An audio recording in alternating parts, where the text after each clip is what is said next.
Estamos aqui com o presidente da Câmara de Vereadores, Thiago Ladeia. Thiago Ladeia, que assumiu aí neste ano, 2023, no mês de janeiro, melhor falando. E Thiago, você, já no segundo mandato, conta um pouco pra gente aí, com a experiência que você ganhou do primeiro mandato. Você já almejava estar presidente desta casa? Olá, Careca. Olá a todos que nos assistem. Como o Careca falou, né, desde 1º de janeiro eu assumi a presidência da Câmara. São 2 anos de mandato, né? Diferente do mandato de vereador, que são 4 anos. Aqui na Câmara, cada mandato passam 2 presidentes. E sim, a gente, com a experiência que a gente adquire, né, eu achei que eu estava preparado para contribuir com essa casa e durante esses 2 anos avançar. E sim, eu com a experiência que a gente adquire, né, eu me coloquei à disposição para tentar contribuir com essa casa durante esses 2 anos, que aqui é assim, né, a cada presidente que passa vai deixando sua contribuição para que a gente continue avançando, né. Thiago, sempre a curiosidade dos eleitores, a curiosidade de muitas pessoas é saber como é que o presidente recebe a casa. Se é aquele mesmo processo de transição, a mesma transição que tem para um prefeito, para um presidente, governador, se monta aquela mesma equipe. E como foi que você recebeu do ex-presidente, no caso aí, nosso amigo Helder Leite, esta casa para você gerir aí durante os 2 anos? Sim, existe um processo de transição, a gente nomeia uma equipe, né? Do presidente que está saindo indica algumas pessoas, o presidente que está entrando indica algumas pessoas para fazer um apanhado, né? De como está o patrimônio da Câmara, temos acesso às contas da Câmara para saber como está sendo gasto o dinheiro, como é que está sendo feita a gestão. E, como eu falei, esse é um processo contínuo, né? O ex-presidente Helder teve a oportunidade durante 2 anos, tivemos alguns avanços, ele fez uma gestão que eu considero muito boa, e agora a gente também pretende avançar em alguns pontos, né? Que com o tempo da gestão dele não foi possível, ele não conseguiu implementar, e agora a gente tem esse plano de dar continuidade. Falar em continuidade, eu acompanhei nas redes sociais você licitando um documento aqui para esta casa, onde vai ser apreciado, ou já foi apreciado pelos seus colegas, você solicitando um carro para o Poder Legislativo. Qual a importância dessa solicitação deste carro? Como vai servir esse carro aqui para vocês? Ou se a população também terá o mesmo direito do uso do automóvel? Na verdade, quando a gente chegou na presidência, a gente montou uma estratégia, criou alguns objetivos, né, para serem alcançados. Um dos objetivos é a aquisição de um carro. A Câmara há muito tempo não tem um carro próprio, normalmente funciona com carro alugado, as necessidades são atendidas com carro alugado, mas eu identifiquei que é necessário ter um carro próprio, né? Então a gente lançou o edital da licitação, que vai ocorrer agora em abril, e a gente, passando o processo de licitação, a gente tem um prazo para adquirir o carro. Eu acho importante, né, a gente ter um carro para facilitar no deslocamento do vereador. O carro é para uso dos vereadores, né, a ficar à disposição da casa. Então, para a gente fazer um deslocamento para a zona rural, para atender uma demanda específica, eu acho interessante que tenha o carro próprio. Ô Thiago, estar vereador em uma cidade pequena é muito complicado. Eu tenho andado aí, melhor falando, aqui na Chapada, conversando com vários vereadores e ex-candidatos a vereadores, pessoas que às vezes até desistiu de ser candidato, porque fala que não é fácil se tornar vereador numa cidade pequena. Muitas pessoas que eu fiz essa pesquisa, ele alegou a questão também das barganhas, que o eleitorado ele pouco frequenta a Câmara, pouco sabe o papel verdadeiro do vereador, e também quando a época de eleição, o eleitor, não vamos generalizar todos, explora muito essa época do vereador e não era para ser assim. Como é se eleger vereador no interior e qual sua posição em relação a isso? A gente fala em questão das barganhas mesmo, porque aquele voto comprado, voto de troca que infelizmente não só no interior, mas em cidades grandes também tem muito.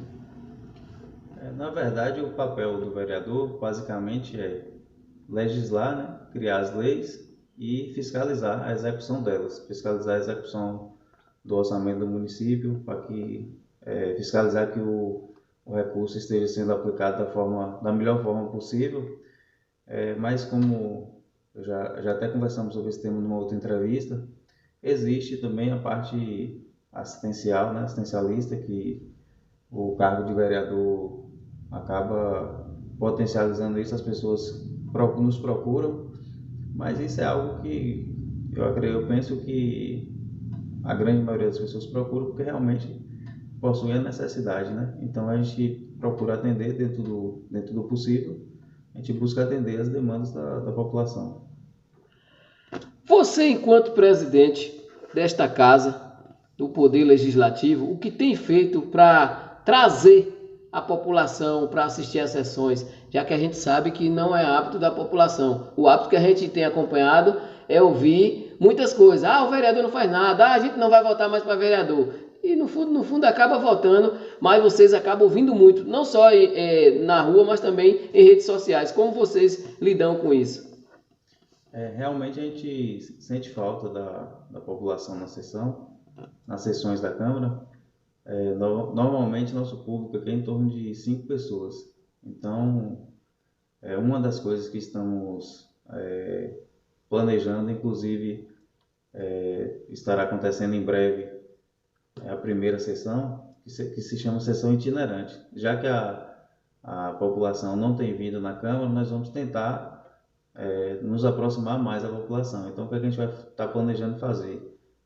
Criar sessões itinerantes. A sessão da Câmara irá acontecer em locais fora da Câmara. Nossa primeira sessão está prevista para acontecer no CETEP.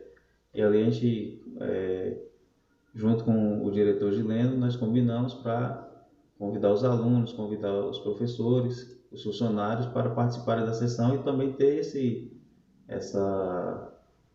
entendimento, né, de como é o funcionamento da sessão, compreender melhor qual o papel do vereador na sessão da Câmara. Então a gente pretende, ao longo desses 2 anos, realizar em locais diversos as sessões itinerantes. Tiago, uma das lutas das redes sociais, dos canais de transmissão, a gente um dia transmitiu uma sessão aqui, transmitir sessões. Nós temos várias webs TVs aqui, 2 webs TV na cidade de Wagner, nós temos rádio comunitária. O que é que dificulta essas transmissões? A gente sabe que vai ter que mexer também na lei orgânica, que a gente vai falar aqui um pouco também, mas o que é que dificulta para que o público que não frequenta a Câmara possa assistir às sessões? Na verdade, a gente pretende fazer uma reformulação também na lei orgânica e no regimento. E por que eu estou falando isso? É bom a gente ter isso previsto, né, no regimento de forma regulamentada, toda certinha, para que esse processo seja dado continuidade. No momento que eu sair da presidência, né, que são 2 anos, que esse processo continue e que existam regras, né, para evitar, digamos assim, o uso político dessa ferramenta. Então, nosso objetivo, inclusive, está no nosso plano também, ao longo desses 2 anos, com a contribuição dos colegas vereadores, tentar reformular nossa lei orgânica, que é uma lei orgânica já um pouco velha, do ano de 1990.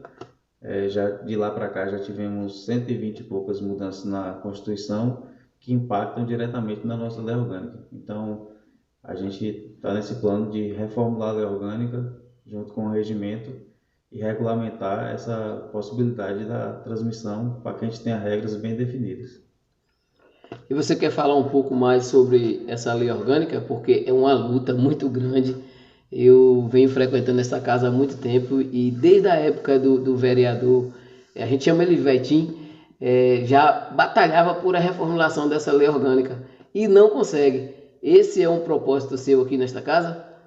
Sim, na verdade, nossa casa, né, temos dificuldades porque o orçamento é curto, né? É pequeno. Essa aquisição do carro já é com base em muito esforço de fazendo economias. Então a gente tem que dar um passo de cada vez. Mas assim, eu estou já em conversas com alguns escritórios de advocacia para ver a possibilidade, ver a viabilidade financeira e é um dos objetivos nossos, dentro desses 2 anos, conseguir essa reformulação. Eu acredito que vai sair sim. Tiago, o assunto polêmico na nossa cidade hoje é um assunto que todos os dias está nas redes sociais. Eu acredito com vocês também, eu acredito que na prefeitura também, é a estrada do colégio. A população está cansada de paliativos. No passado, especificamente há 2 anos atrás, o ex-governador Rui Costa esteve aqui assinando uma petição para a reformulação dessa estrada, não deu certo. O Plantão de Notícia fez uma matéria, recebeu inclusive uma resposta deles, eles alegando que foi questão de documentação licitatória, e esse documento está lá, dizendo eles que estão em tramitação para que faça a reformulação dessa estrada. E aqui o município, vocês, juntamente com o Poder Executivo, o que tem feito para dar uma melhorada, um paliativo, tem buscado o que em relação a essa estrada? Porque o que a gente tem acompanhado é nossos filhos lá sujando o sapato, onde os pode ali deslizar e perder um freio e atropelar uma criança, é algo perigoso. O que a população hoje, é uma visão de todos, é alargamento da estrada, as crianças não andar juntamente com o transporte. E a gente queria saber de vocês o que é que vocês têm buscado para resolver esse problema juntamente com a gestão municipal. Careca, em relação a essa questão da obra, eu tive lá em Salvador, na Secretaria de Infraestrutura do Estado, e a informação que o rapaz que me atendeu lá, que é diretor da CINFRA, foi que foi feita uma licitação, mas que não apareceu interessados em executar a obra. E que por conta disso eles teriam que readequar, fazer algumas mudanças na licitação, inclusive iria incluir a ponte também, fazer uma nova ponte, e com isso ia licitar novamente para realizar o serviço. Essa foi a informação que eles me passaram, né? Eu protocolei um ofício lá solicitando urgência e estamos aguardando, assim, fazendo a cobrança.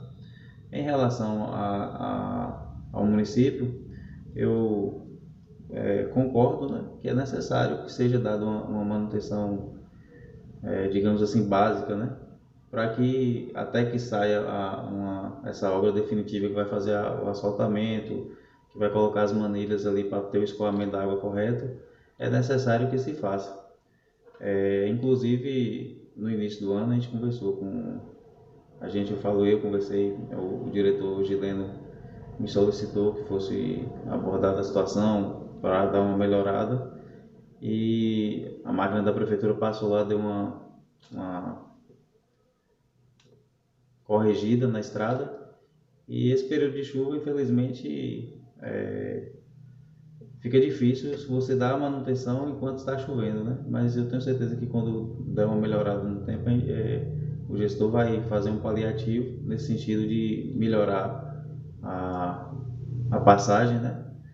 Mas a questão da obra em si está nessa situação. O pessoal me informou que vai relicitar para executar a obra.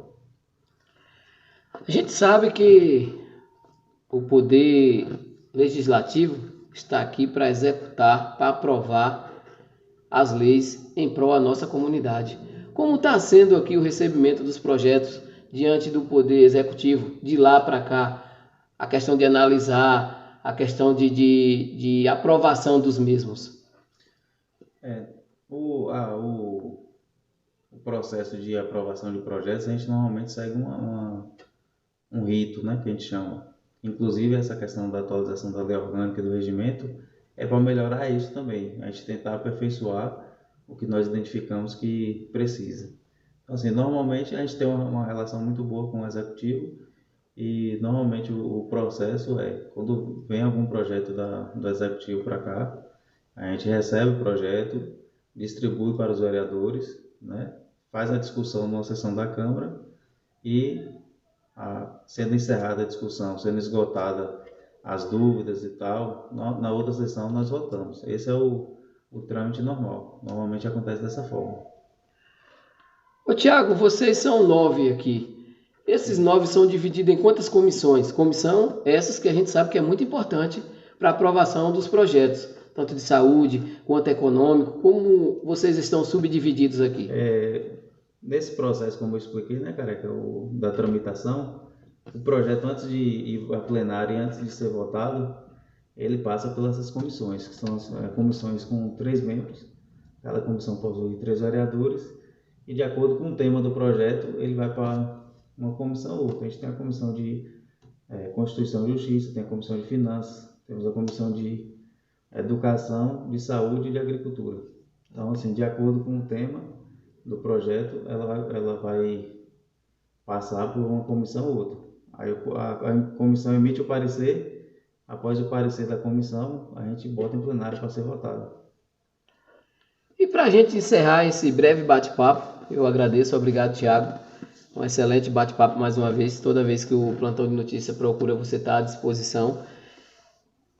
A população também pergunta, Tiago, almeja ou não estar candidato a prefeito? Essa é uma colocação. A gente sabe que tem vários pré-candidatos, não é candidato, a gente fala pré-candidato. E você está almejando uma cadeira também no Poder Executivo? A Câmara e o município têm muito problema, né? Vamos deixar para falar sobre isso e se preocupar com isso a partir do ano que vem. Então, está respondido os internautas e eu deixo você aqui à vontade nas suas considerações finais. Só agradecer novamente pelo convite da entrevista, agradecer a todos que estão nos assistindo. Muito obrigado. Venham à Câmara assistir a sessão.